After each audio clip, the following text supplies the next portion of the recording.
Ang pinagkakatiwalaan. ABS-CBN News and Current Affairs. Panig sa katotohanan. Panig sa bayan. Sa ulo ng mga nagbabagang balita, oil tanker sumabog at nasunog, isa patay, 13 sasakyan na damay. Modus na paihi, tinitingnang anggulo kaya nagkalik sa tanker. Sunog sa pabrika sa Obando, Bulacan, inabot na lang 3 araw. Demolisyon sa Quezon City, nauwi sa batuhan. Bus operators sa Metro Manila, humihingi ng 7.50 dagdag sa pasahe.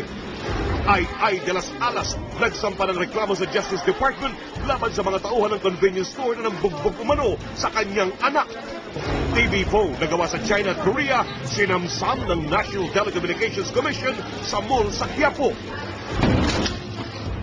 Mga pulis na hindi marunong bumaril, patuta na lang ang magiging sandata. Mint pantapat sa mabahong paa. Dating conjoined twin sa Costa Rica, normal na matapos ang operasyon. Pinay Internet Queen, ambassador na. At solyapan ang bagong figura nina Aiko, Carlene at Rika.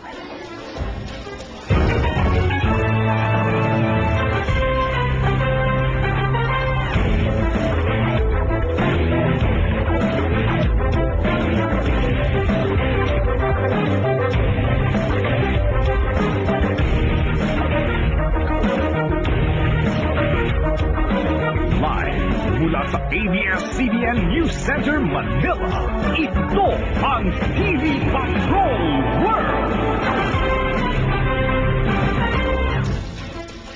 Magandang gabi, Pilipinas! Kami ang mga patrol ng Pilipino. Nagbabalita at naglilingkod sa inyo saan man sa mundo. Samantala, isang misteryo ang bumabalot sa puntod ng isang dalaga sa San Pablo, Isabela dahil 35 taon na matapos na siya'y mamatay at mailibing, walang tigil po ang tagas ng tubig na nagmumula sa kanyang puntod.